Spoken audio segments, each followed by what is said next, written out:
Hey, what's going on, everybody? Happy Memorial Day. Yeah, hopefully you guys had a great weekend, a safe weekend. You feel okay today?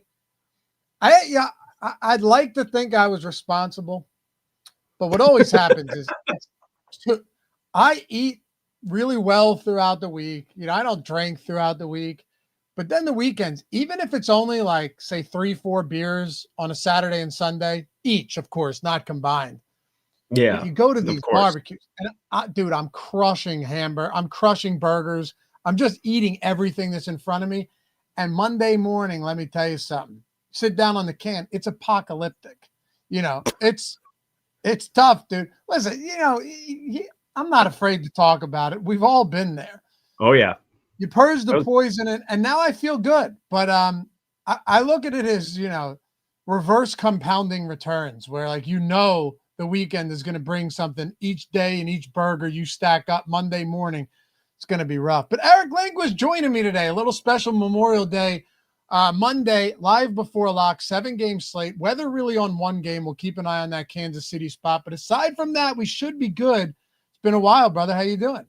I'm doing well. Yeah, I was in Tahoe this weekend. It was my wife's birthday on Friday. So you talk about the can situation. Saturday for me, coming off of eating Mexican, Italian, and we had a rehearsal dinner for a friend's wedding on Saturday. I mean, the amount of things that were ingested that all got thrown together. Saturday morning was not pretty, to say the very least. Both of us were out of commission. Basically just slept until the wedding started at like 2:00. It was just absurd. So I do know that feeling. In Philly, you guys do things differently in general too. So, you talk about going after it. You guys really go after it in a way where us California folk can't really hang. So it's wired differently. Like, you not drinking all week and then going into a Saturday is different than other parts of the country doing the same thing. Yeah, but dude, I'm so tame now, man. Because of kids, it's just different. Yeah. Like I'm telling you today, just catastrophic. And then it's like, all right, we're going for a 2-mile walk and bike ride with the kids. Like, you just do it. Are we? Oh my God. I already did. It's over, man. Yeah. And it was wonderful. Great weather, not a cloud in the sky, but it makes you feel a little better. Anyway, glad to have you guys with us again. Hopefully you had a wonderful weekend, and we're back. The cool thing about baseball, and I think basketball, football too, it's like people go, oh man, you got to work on a Memorial Day. Oh, you got to do a show on Thanksgiving. It's like, yeah, dude, I'm talking about football for the greatest slate there is every year, which I somehow manage to lose every year, but it is the greatest slate. Seriously, I don't know how to win 3-game Thanksgiving slates.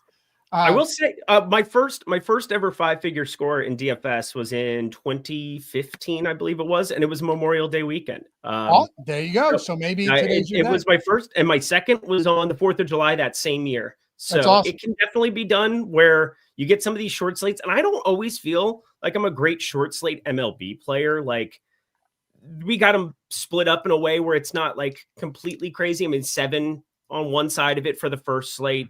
You got another 4 in the evening. But yeah, it was like a 4-game slate was my first 10K hit. So maybe I do have a something for these kind of slates. So it's definitely one where you have to embrace some ridiculousness from time to time, some volatility from time to time. But I mean, that's kind of what the Sims tool does for us now. Whereas 10 years ago, you were basically hand editing some stuff that was definitely incorrect, and you had to run extremely good. But yeah, I'm excited about this slate. Me too. Maybe you're on to something. The last I binked Christmas Day NFL. Nice. And usually, like I said, the holiday slates. It was that crazy Baltimore-Houston game where Houston just got bent over by the Ravens. You remember that? I sure do. I also remember I lost 198. Well, I mean, you can't say that it's yours because I didn't have it, but Christmas Day, my first time ever spending it with my now wife and her family, lost $198,000 on the last play of a Pittsburgh Steelers game because they kept lateraling it, and the defense ended up passing my defense by 2 points. You didn't lose it. You just didn't win it. I surely did not win it, but I was solo banking 200K and that went away. But dude, 2-game slates, obviously, that there's things that can change with every swing of a bat, with every every single individual catch on DraftKings for the PPR stuff. But yeah, 2-game slates, man, that's beautiful stuff on Christmas Day, because these are the ones you really want to win when you have bigger prize pools. And, we don't necessarily have that today in the MLB, but even like the second iteration of the $15 right now, it's 5K up top. Like, I think that's really nice to have less than 1,200 entries. I'm playing a couple in that 15, the second iteration. Like, you have a realistic chance at 5K on a day like today with bigger prize pools and people maybe not paying as much attention. Definitely want to jump in those second iterations of contests. It's just dumb though that they don't make the mini max and the 4-seamer bigger. Like they fill before every other contest every single day. Go look next time. Pay attention to this. They fill with hours to go until lock. You could make them way bigger. And I don't know why. Like, you could probably do 150 max $3 and it would be awesome, every day. But it must cost them more to manage it than it is to set it up correctly. Maybe. So maybe there's something there with it, but I'm 100% with you. I don't if we need to just have a czar, you remember Bill Simmons talking about having a sports czar and how that would work out for him?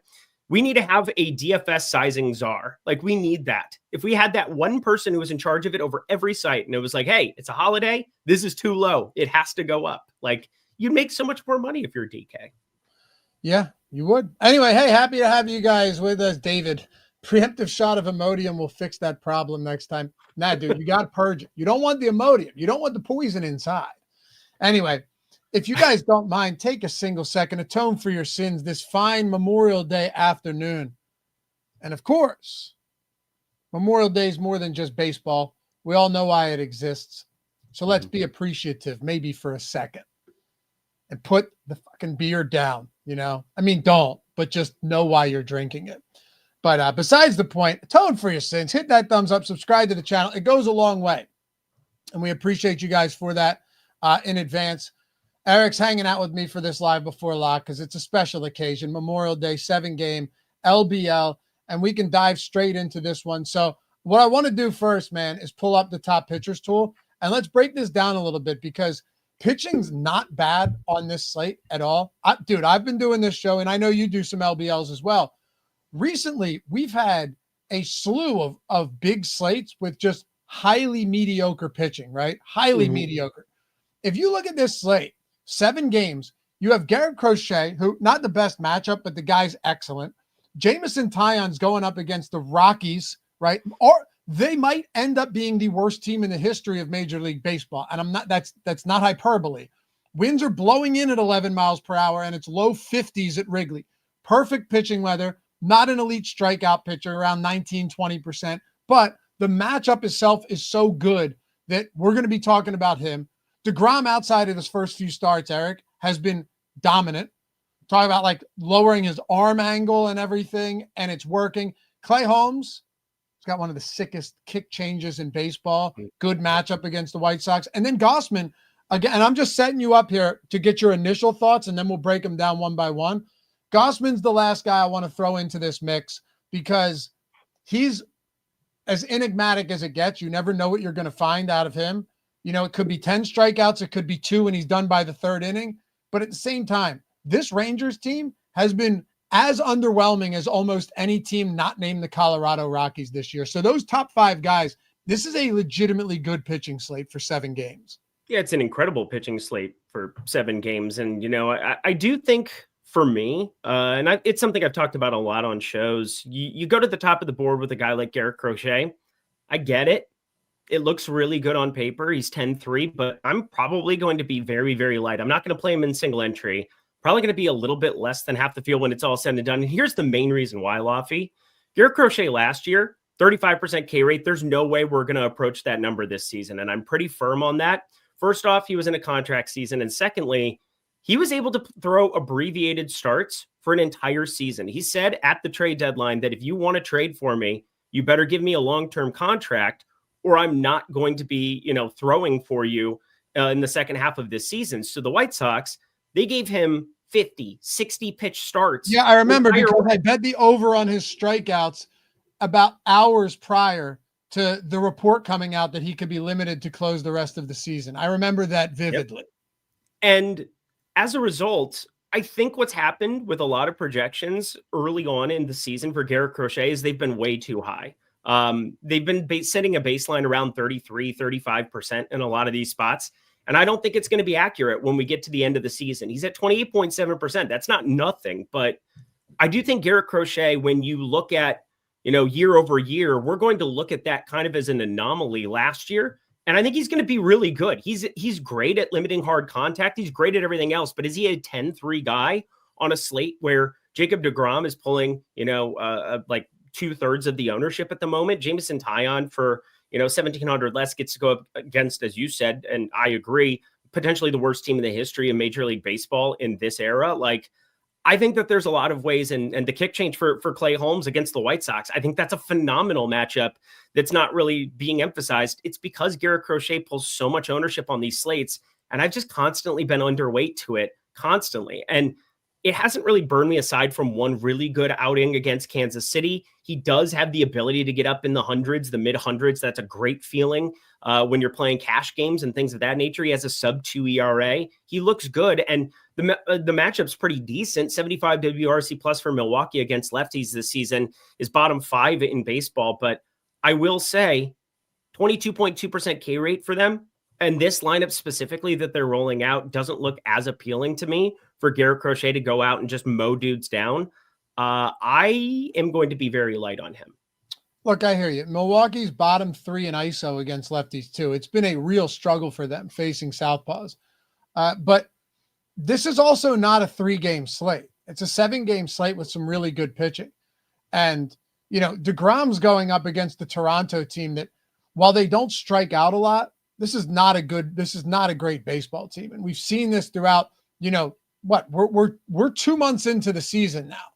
And this Toronto team it's been pretty obvious, pretty evident, right? Bottom 3 in ISO against righties. They do strike out again at sub 20%. So that's not great. But even from like a power perspective, they're 24th in baseball. They have not been very good. The question is, what do? You have these 5 guys and all of them are 8,600 and up. So I think you could take Jameson Taillon and kind of isolate this for a second. You're not getting great strikeout stuff there, but here's the one thing I look at, right? And you can tell me where you're at here as well. Colorado, I mean, even at home, they're terrible. They're so bad at home that opposing pitchers, I've said it a lot this year, but DraftKings still hasn't figured out that they should be pricing pitchers higher than they are. It's not the same Coors Field because it's not the same Rockies team. So now you're getting like an $8,300 Jesus Luzardo or something like that, and he's the most automatic play there is. Whereas 3 years ago, Luzardo at 8,300 would be untouchable. You couldn't play him. The Rockies are at Wrigley, where you're already getting outstanding pitching weather, right? They're second highest in K rate against righties. They walk at one of the lowest clips. They have a 72 WRC plus, which is significantly worse than any other team in the league. So this is a horrible team already. Now they go into a brutal park today, 7.5 run implied total here. And you're talking about Jameson Taillon and the White Sox, who in this spot are minus 340 money line favorites. And the Chicago Cubs have a dismal implied total of 3.1, lowest on the slate. So there are certain times where I'm actually willing to say, hey, I will play someone even if they're not an elite strikeout pitcher, because this spot from top to bottom kind of outweighs their ability to rack up, double-digit Ks. What about you? Yeah, and Jameson Taillon, he's going to be my highest owned pitcher on the slate. I'm playing 40 lineups, and then I'm playing, a couple of bigger lineups, as I talked about, like they're just single entry, the $15, the second iteration of it. Decided to roll out a couple in that. But I look at the sweeper changeup. They're exclusively used to different sides. So he uses the sweeper up against righties, 33.3% whiff percentage. Looks pretty darn good to me against this Rockies lineup. They really can't handle that. And then a changeup, 81 lefties have seen this pitch, 34% whiff percentage on that one as well. So he's got kind of a nice strikeout offering to both sides if he's ahead in counts. And, that's kind of what he does. He's somebody who's always been great at limiting base runners. 5.2% walk rate this season. It's traditionally been right in that range every year of his career. He's just pinpoint accurate. And, despite being a bigger frame, not somebody who's ever really had velocity, but it is up a mile per hour from 90 to 91. Everything kind of lines up. And it seems as though books have started to adjust a little bit in terms of his strikeout props. Like, if you're betting on Portfolio EV, you're going to a majority of the time be hitting some of those unders in the strikeout market. I have routinely been playing Jameson Taillon overs. He's at 5.5 minus 140 now. I mean, we're talking a precipitous change. 3.5, 4.5. These have been traditionally his strikeout props. It's gotten bet up. It was at 4.5 around that same VIG yesterday. Now sitting minus 140 on 5.5. It's such a ridiculous number. And the chances that Colorado can create runs against a guy who limits base runners in a game environment with no real home run equity for Hunter Goodwin, for Jordan Beck, for some of these guys who do have some pop and some launch, he is in the best spot. And I think his strikeout prop is just screaming that we need to just jam him in DFS. I think so too. And it's funny because there was a comment, and I can understand the concern, fine, from, who was it? Jay Neville. Jameson Taillon's given up 9 homers in his past 4 starts, even with the Rockies. I don't know. Well, and Eric mentioned that we both did. The weather there is fantastic for pitching, number one.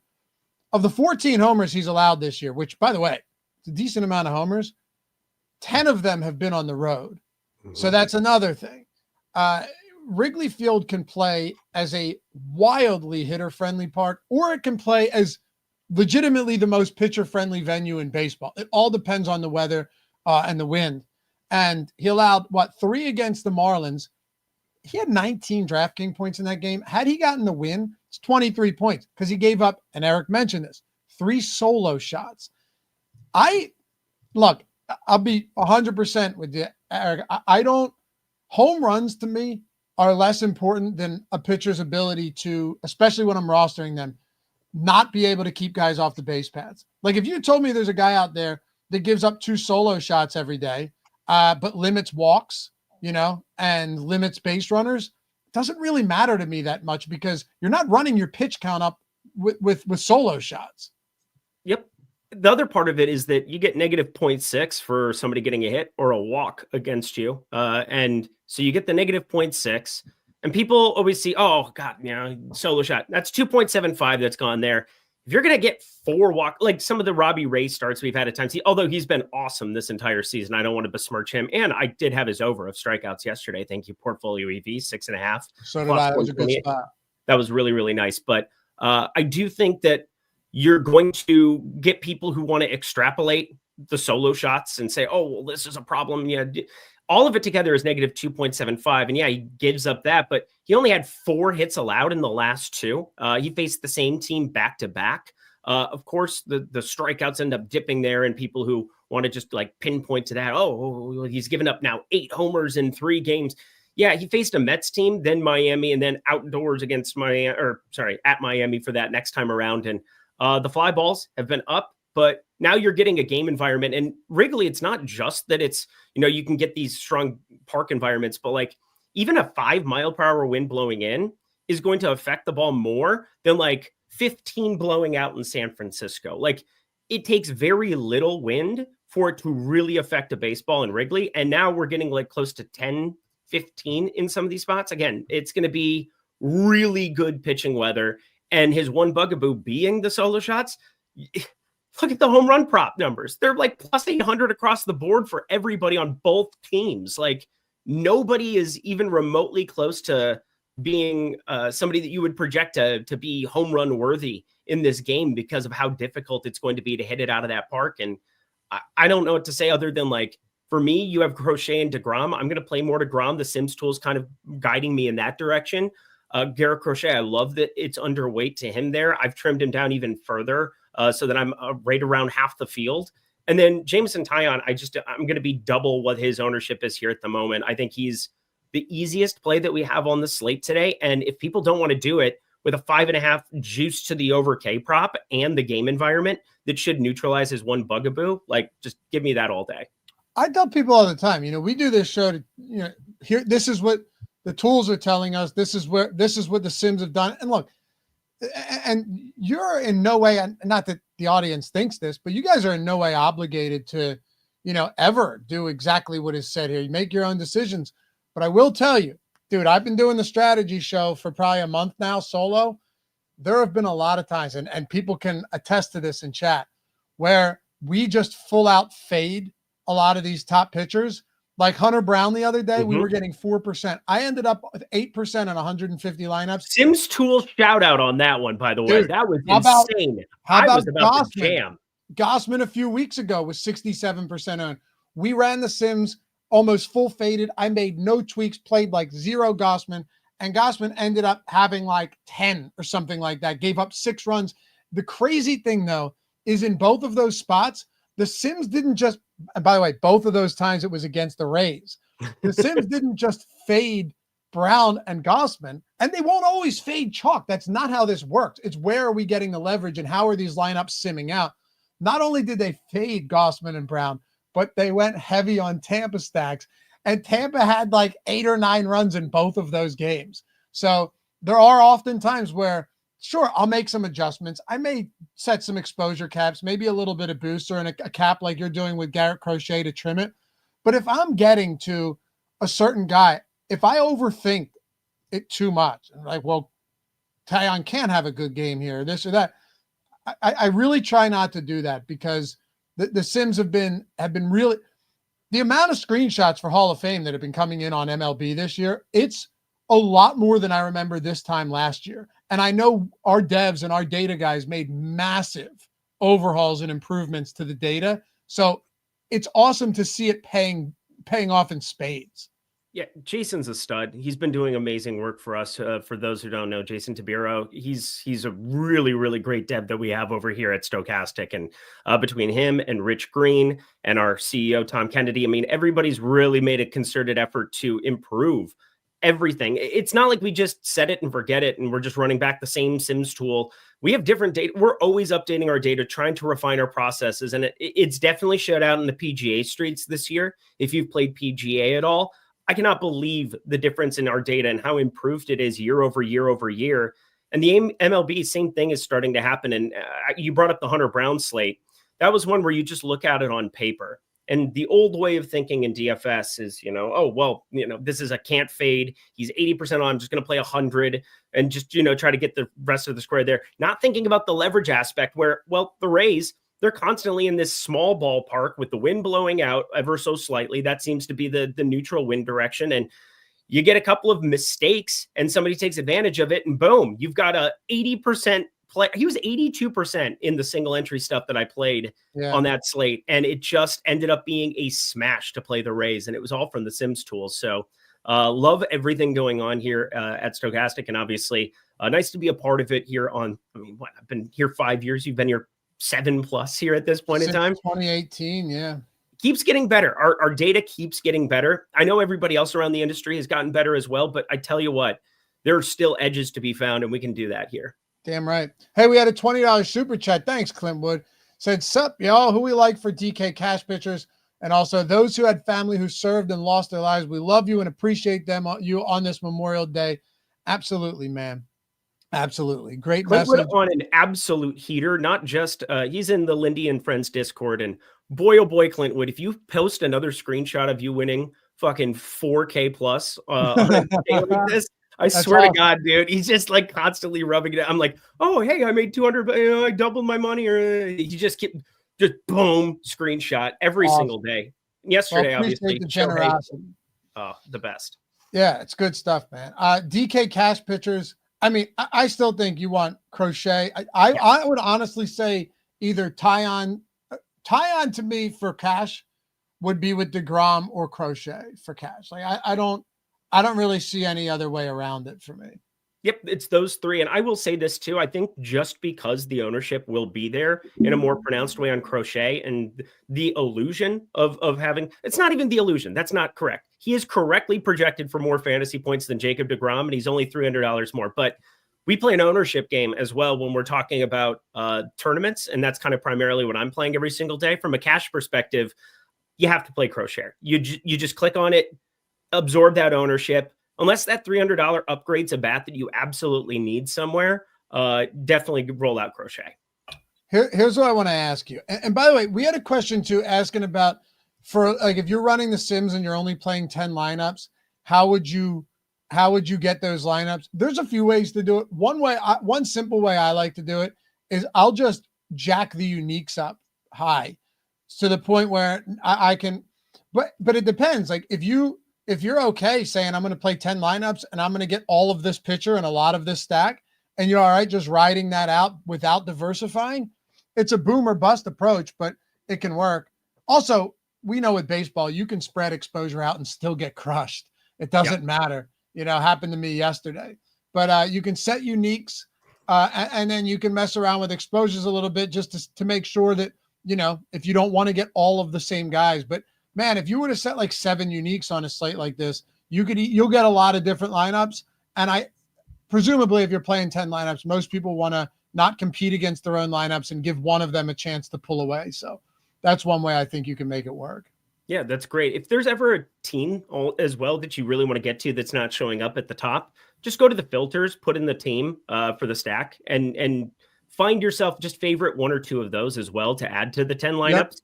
Yep. When you're building out 10, you really do need to be conscious of do you want to play 100% of a pitcher because you're just making a strong stand there, or are you trying to spread it out and not have more than 50% of the pitcher? Because you're going to get some volatility with it in terms of what the stacks are that you get within just 10 lineups. It's going to have some wildly different results, and not trying to spread it out too much. But there's multiple ways to go about it. I think it just depends on the slate as well. Like this slate specifically, we don't have some 60-70% owned pitcher to get leverage on. We don't have to worry about certain things like that might show up at the top. But yeah, I feel as though you're going about that the right way. You explained it pretty well, better than I did. That's for sure. Here's what I want to know, right? If you're going, like we already talked about Crochet, Tyon, I don't think we need to dig all that deep into DeGrom. He's pretty assuredly back to elite form, even if he's doing things differently. So then you have guys like Holmes and Gossman, right? We're going to do this. We're going to talk about some low-owned guys. And then we'll get into our stacks and some individual bats, maybe even a couple home run hit plays before we go. And I'll probably end this like 5 minutes early just so I can run the Sims again and get my lineups in, which I think is reasonable. Perfect. Okay, so let's start with Holmes and Gossman because I think they're kind of in on an island. And then we'll get into these sub 10% guys because I don't know about you. There are not a lot of them that I really want to get to today. Even if you were looking at a Martinez, I don't love that weather. He's not a great strikeout pitcher. Chad Patrick, kind of a hit or miss type play here, slight leverage there. So wherever you want to start is fine with me. But I think it would make sense that we talk about Holmes and Gossman because they're both in that 15 and 19% ownership range. And they're 2 good pitchers in good matchups. Yeah, let's start with Clay Holmes just purely because I think anytime you have the White Sox on a slate, 22.8% K rate, 81 WRC plus against right-handed pitching, 3rd worst in baseball. It makes a lot of sense. It's just, hey, I need to get a lower owned piece into the lineups here. And Clay Holmes, you talk about the changeup, you talk about some of the other pitches that he kind of throws into the mix. He has the sinker as the primary go-to. And then, he goes to that changeup as kind of the main strikeout offering. I think it breaks away enough where I kind of like the way that he's gone about it this season. I mean, he used to be only a sinker ball pitcher, and now he's definitely more comfortable going to the rest of the ensemble. And the rest of the ensemble gets all of the swing and miss. So specifically that changeup, 36.5% whiff percentage, pretty decent against lefty bats. You look at some of these lefties that are going to show up in the lineup here for the White Sox. Nobody is all that imposing. The question is, can the strikeouts really match anything else that you're looking at here on the slate? And that's where you go into the prop market and you kind of do a little bit of digging just to make sure they're like, hey, is there anything that I'm missing here? But Clay Holmes, sitting right around 4.5, with heavy juice on the over, and then 5.5 where it's juice towards the under there. Like that's kind of right in the wheelhouse. I think that there's a little bit of meat on the bone there for him. But I think the next guy I want to talk about is Hayden Birdsong, because this is kind of annoying to me. I know the strikeout stuff is not going to match what it was for him as a reliever. And we don't know exactly like how far into this game he can potentially go. He got up to 80 pitches though in that first start. He's had a full 5 days of rest now in between, whereas he was pitching, every 3 days, out of the pen, 2 innings here, 3 innings there, more of like a middle relief guy, came in a lot of 5th, 6th inning situations. If he can get up to like 90 pitches, this was a dude who was extremely highly touted coming out, or coming up through the San Francisco organization. And he had a ton of swing and miss at AAA that didn't show up until this year as a reliever. And I don't think I want to go crazy with him by any means, but like, I think he's got a crazy amount of upside considering the lineup that got rolled out, and the hitting environment isn't so good there in Comerica today. 22.8% K rate up against right-handed pitching. I think there's enough here for Hayden Birdsong. If you're looking for like getting off the board, 7,800 for him. I'm more interested in him than I am Kevin Gausman against the Rangers lineup, the projected lineup that they've got, because just doesn't seem like there's going to be a ton of swing and miss. And now we've got the White Sox lineup that just came in. We have 1, 2, 3, 4, 5 lefties that'll be in there, 1 switch hitter in Cuero. It's going to be a pretty good spot for Clay Holmes overall. But yeah, I look at Hayden Birdsong as kind of like the unsung hero for a song joke in there. But I think he's extremely interesting against Detroit in this spot and not pulling any ownership, really. 10.4% ownership. I think he's probably going to end up being my 4th highest owned pitcher when it's all said and done. Crochet, DeGrom, Taillon. Yeah, I think Hayden Birdsong's going to end up number 4. I'm not opposed to that at all. I mean, good. If he went 80 pitches and 65 before that, they're ramping him up. I think it's reasonable to assume that he could possibly go, 90 plus here, which you're not going to complain about. I do think I like Gausman a little bit more than you do. Okay. And he is Gausman's the type of guy that if he were to go out there and he were to give up 7 runs today with 2 strikeouts, I'd go, that's Kevin Gausman. If he went 7 scoreless with 10 Ks, I'd go, hey, that's Kevin Gausman, right? Like that's just kind of who he is. You don't know what you're getting from him. One thing I will say, though, is that while the swing and miss stuff, and as you mentioned with this projected, is the lineup not out yet for the Rangers? No, it's out. I just hadn't updated it in my sheet. Here's why it didn't update in my sheet, Laffy. 8-9 hole didn't even compute. Like if there's something that looks off, I usually have like an error message that comes up in Excel, and it had an error because Adolis Garcia's in the 8 hole and Marcus Semien's in the 9 hole. Like, wow. What a time to be alive with Texas. It just like came up as like, there has to be a mistake with the lineup. So I assumed it wasn't in yet because that's usually what'll pop up for me. But this lineup is just absurd that I'm looking at on the Texas side. It's remarkable, isn't it? That they won the World Series 2 years ago. Those two were a huge part of it. And those exactly. So look at this Rangers team though, man. And I also don't want to ignore the fact that if you look at some of these teams that Gausman has put up dominant performances against, he's coming off against the game against the San Diego Padres, who have one of the lowest K rates in the league versus right-handed pitching. They're 26, tied for 4th lowest K rate in baseball. Really, you could say 3rd lowest.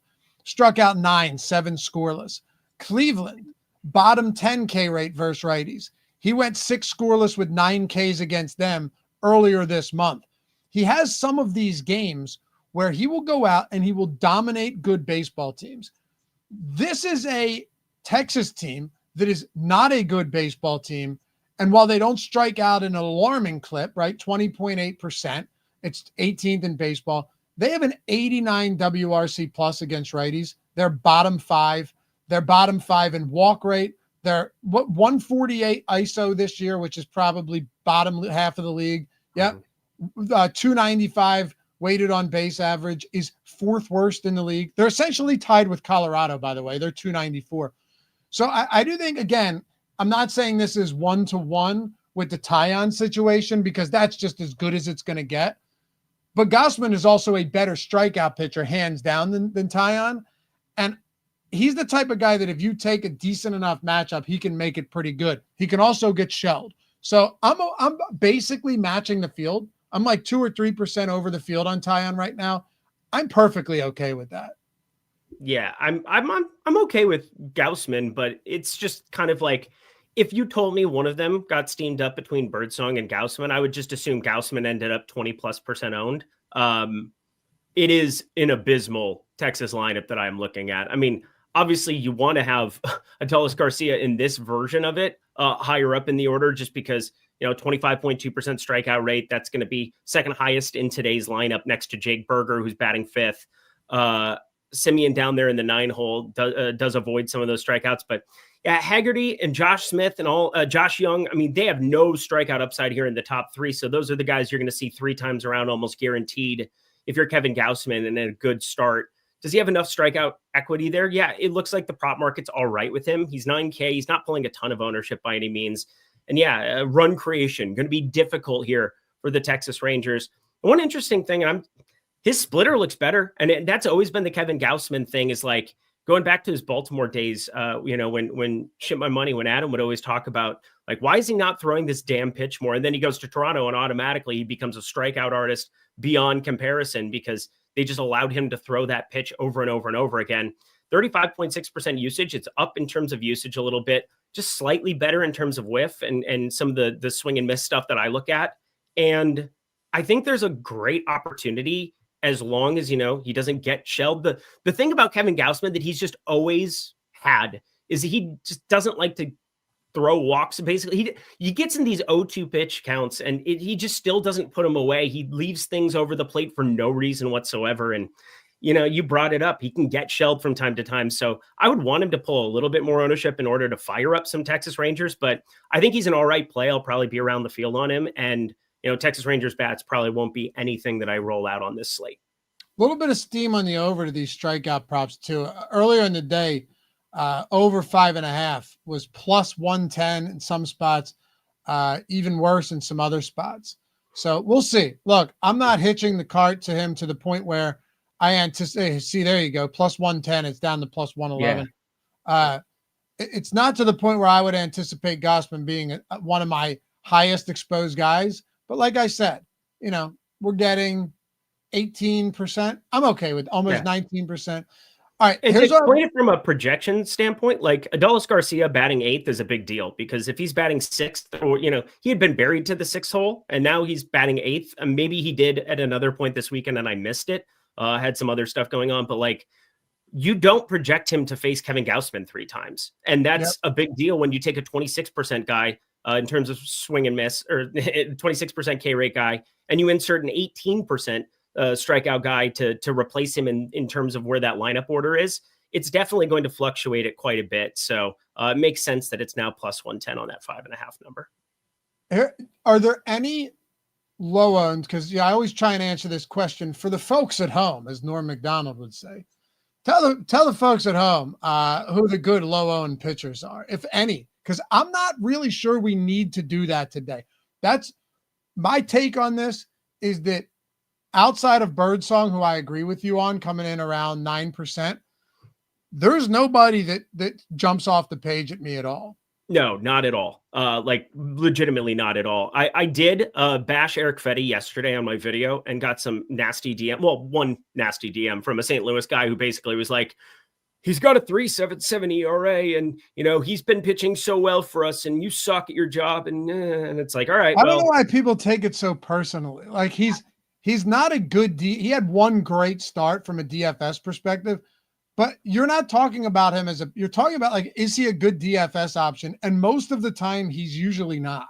No, he's not. 5.12 expected ERA, 14.4% K rate. I just don't think he's a good pitcher, period. And, there's some stats we'll talk about here. I think Baltimore, despite the fact that they're just, pretty neutral in our top stacks tool, I think they're a team that I'm going to be rolling out. That is for sure, because Eric Fetty is going to give up more than what he's given up so far this season. Only 5 home runs on the year, 3 to lefties.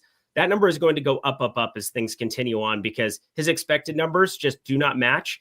And the exit velocities, like right around 91.5 off the bat for on average for opposing batters. The 15-degree launch angle. This is a ballpark built for lefty power. I don't know what to say other than, like, why would you get mad at me for saying Eric Fetty is a terrible player in this spot? I don't understand. But we're in we have a general consensus here that we don't really need to do anything to get cute with these lower owned pitchers today. We don't need to spend any more time because we're coming up against lock, and I want to get some. Okay, but I'll throw this in. Carson Palmquist is stretched out. He's in a great pitching environment. He's a lefty, which doesn't exactly help when Kyle Tucker and Pete Crow Armstrong have been pretty decent against lefties so far. But he's 5K. He's pulling absolutely no ownership. He's one of the more touted prospects in the Rockies organization, which, can also mean nothing. Let it be known. But you get a pitcher this cheap with this kind of a game environment at 5K, and I'm going to take a couple of shots on him just stacking up the bats. So I've got 8% of him. Okay. Fair enough. Now, I will say, and not that this matters, because the Sims will oftentimes give us a pitcher and a lot of the stack up for his opponent.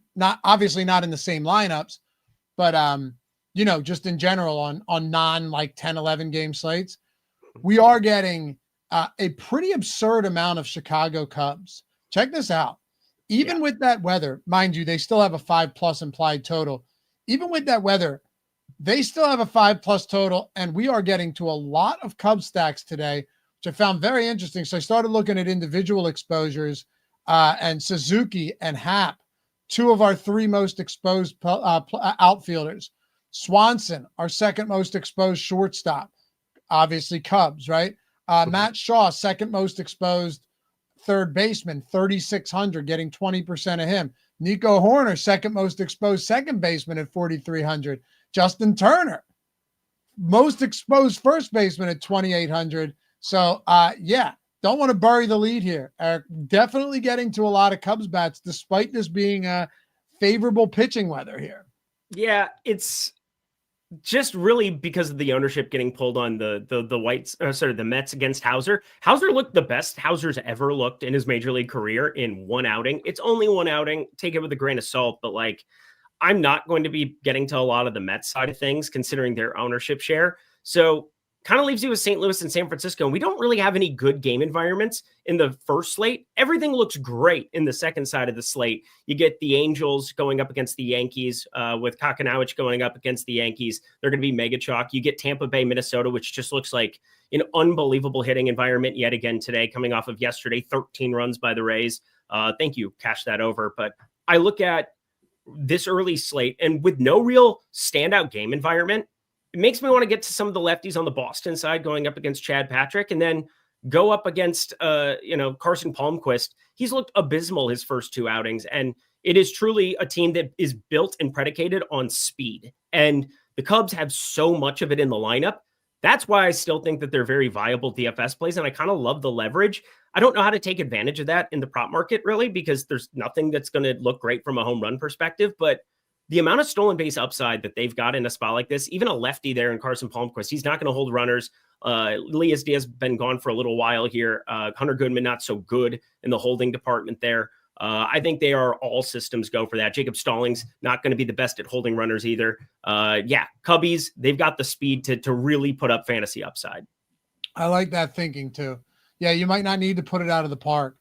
But again, Vegas is going to dictate a lot. And the fact that they still have a total that's sitting at 5-1, I'm not complaining. 2.5 run line in this game environment is absurd, Lofty. Isn't that insane? Yeah, they're so bad. Yeah. It's just funny. It's nuts. That's just, again, indicative of just how bad the Rockies truly are. So, yeah, they're a tough team. Hey, all right, let's take a look at some more stacks. By the way, I've mentioned to you guys many times, if you guys ever want to check out these tools for yourself, it's been the amount of Hall of Fame subs that are coming in recently has been off the charts. Shoot me a DM over at Laffy_D. Hell, you could even do it with Eric. I don't know if his DMs are open, but I found it's the easiest way to do it. Say, look, shoot me a DM, hit you with a promo code, get you in for a full month of Sims at an awesome price. I was answering these matter of fact, dude, all weekend people are DMing me. They're like, all right, I think I'm ready. I didn't even have shows on the weekend, but it's just, you're a man of the people, Lofty. You're a man of the people. I think it's too, because you see the avatars at the top of the leaderboard. You see people winning. You see people like, hey, the Sims work. And that's powerful because they have been awesome. this was amazing. Guy DMs me 2 days after he DM'd me the first time for the code for the Sims. Took me 2 days to take a flagship down. Had to manually late swap, but most of it all came from the Sims. 50K there. And as you mentioned, we had a milli win with the PGA Sims. You mentioned that earlier. Our friend Joey Prindle, who's always shipping contests, 20K in the MLB streets. And then 2 first-time Sims users in the MLB Minimax and the PGA Showdown taking contests down. So if you're like, you know what, I think it's time. Hit me a DM. I say, I got you, brother. Say, I was watching live before lock. I was watching a strategy show. Can I get that code? I want to get in. I'm ready to check out the tools. And I'll say, you're damn right, brother. We'll get you in. Plus, there's a night slate tonight, too. And then a huge slate tomorrow. So let's make it happen. Hit me up. And you know where to find me at Lofty_D, LOUGHY_D on the Twitter. And I even opened it for Instagram. So you can do it there. Ooh. God, what a guy, huh? What a guy. Living on the edge now. I want people to use these tools because I think they'll love them. You know what I mean? So I'm willing to make some exceptions in that case. That's why. Anyway, we got a few minutes to go here, and I'm finalizing my lineups as well. For those of you Sims users out there, we had an update at 12:40 Eastern. So recently I would rerun just in case. Probably not a ton has changed. Oh, but there's one big change. There's one big change. And somebody actually mentioned it because I'm always looking at this stuff. Milwaukee opened the roof. I'm getting way more Brewers in this second run. So I think we updated something potentially on that side of things. William Contreras is now my highest owned catcher. And I didn't change a damn thing. Rhys Hoskins is my highest owned first baseman. Well, what about Crochet then? I'm getting to a lot of Brewers. I don't know what to say. I mean, also, you have to remember I did lower exposure to Garrett Crochet, so maybe that is a part of it as well. But I think this bodes pretty darn well for the leverage that you're getting by getting to some of these one-off Milwaukee pieces. Also, I saw this on ProfitX this morning. I should have jammed this. Somebody had plus 760 posted for Rhys Hoskins. I took $10 off of it because I'm like, I have to look at that. That has to be wrong. So I did bet $10 on it, but like it had like $500 out there. I'm like, what am I missing? Why is Rhys Hoskins such a bad spot here? And now the roof's open. And sure enough, he ripped all of his money off of it, or somebody bought it all because it is gone now. Wow. Well, I'll tell you this. I reran the Sims on my other machine here because I didn't want to kind of disrupt the process. I'm down to 20% Crochet. Yep, 10% for me. Let me see. Actually, hold on a second. Let me I had fewer lineups favored. I could be wrong. Maybe I have the same amount as I did. I screwed up. I was doing it for one of the smaller contests I was in with only 5 lineups. So let me see what it looks like. We were going to have a real good time today holding hands because, the Brewers are my second highest owned stack going up against Crochet. What a time to be alive. Let's see here. Let me see how much Crochet I actually have. No, I still have a lot. I just reset it. I still have a good amount. So we'll see. Like that. I'm sorry. That would be if I were playing 150 for this contest. I would still have around 40%. So there's that. But you're right. I'm getting a lot of Milwaukee. I'm still getting a lot of Milwaukee. So there's a perfect example of what I was saying a minute ago. I'm getting to both of those spots because there's value in both. And when you run these Sims, when it simulates a contest, tens of thousands of times, it's saying, look, there's some really good lineups that simmed with Crochet and also some damn good ones with Milwaukee.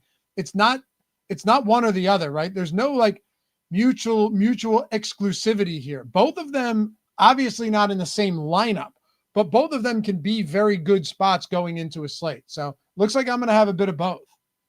Love it. I have no problem with that whatsoever. That's traditionally like one of the best ways to go about MLB DFS. If you're looking to be contrarian without being stupid, is load up on the pitcher who projects the best on the slate and get the leverage against them because they're always, you look at the stack ROIs in the Sims, they're always at the top. It's just that there aren't that many lineups to be choosing from them. Right. They don't create as many of the lineups because you're replicating the field, but they always look good in the post-contest Sim. They almost always look like an efficient one. You just have to be able to outlive the swings of knowing that, hey, if I stack up against the best pitcher, I'm probably going to lose a majority of the days, but when I win, it's going to look really good. Exactly. Yeah, like a guy could have a pretty significant negative simmed ROI, but still pops up in like 2 of the best lineups. Yep. One thing I wanted to say before lock, Adley Rushman, I'm not sure if he ends up making the lineup today. We still have him in. Everybody's still got him in around the industry. I just want to point out that might be a switch you have to make a little bit later. We still have, 3 hours to play out for this slate, but keep that in mind before the Baltimore lineup rolls in.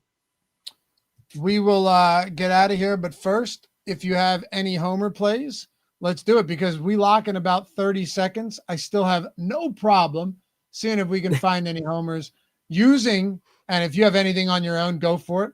The Stokastic live odds screen, it's 100% free. Eric, it pleases me to do a show with Eric because, I preach this all the time. Like, you should be looking at the prop market and understanding where the prop market is on guys, even if you're not a betting man, and be factoring it into DFS. Now, of course, it's factored in the projections and all of that stuff, but it's helpful for me to know why I may be getting more or less of a guy. If you look at props, a lot of times that is going to tell you a lot more of the story and kind of, widen the open up the lens a little bit so you can see more than just like, well, I think he should have a good start, because that doesn't always tell you the whole story. Anyway, what do you got for us? Yeah, I'm probably going to end up betting this. I'm so mad at myself. God, that was such a low hanging piece of fruit, and I knew it. And to only put $10 on it sucks because there was up to $500 you could have gotten on it, and I could have just probably found a way to arb it if I wanted to. We're going to Rhys Hoskins. He's plus 600 over at FanDuel. This guy has always launched the ball, and he's traditionally been better against righties than he has lefties, but he's only had a 61 plate appearance sample size this season against them. He's gone yard twice in just 49 total at bats and 846 OPS. The launch angle is really the other thing to point out. The roof is now open in Milwaukee. I gotta just think, despite the fact that it's only 64 at first pitch, it looks like here in Milwaukee, you get Rhys Hoskins batting cleanup here against Crochet for leverage in a DFS perspective, and then plus 600. It's grading out just barely positive EV here on the live odds or on the live odds page. So I can roll that one out. I might end up betting this when it's all said and done for a little bit more. Give me the top of the board, Ryan O'Hearn. I have to because this has been my guy for a long time. Ryan O'Hearn against Eric Fede. How about that? How do we not love it? The guy that you just shit talked for the past hour. It's the only thing we talked about for a straight hour. No, I hate him who's and at his the top family. of the board but Ryan O'Hearn against Eric Fede. I love it. Also, a couple other spots if you guys are curious. Jose Ramirez on FanDuel, plus 680. We have the true odds at plus 627. 7% edge there if we're using Penny and Circa as a sharp source. Ryan Jeffers, 7 o'clock game. Cedric Mullins has been good to me betting homers lately. So use the live odds tool. It's free, guys. It'll help. If you're trying to bet or you're just looking to make better decisions from a DFS perspective, follow Eric at Eric Lindquist over on Twitter. Check out everything he's doing. Lindy and friends in the Discord. You really should, man. He's just absolutely one of the best MLB bettors I know. And it's not like it's super expensive either. All his live content on YouTube, on the OddsShopper channel. So for those of you guys that usually watch my show in the morning but don't get to watch the late show, you don't see a ton of Eric's shows anymore. Now you know, doing a lot of great stuff, and I would highly suggest you go and check that out. So do that. Follow me at Lafayette_D as always. Hit me up in the DMs if you want to get access to the tools. I'll give you a code and make it worth your while, friends. And until next time, happy Memorial Day. We'll see you back here for the next one. Peace.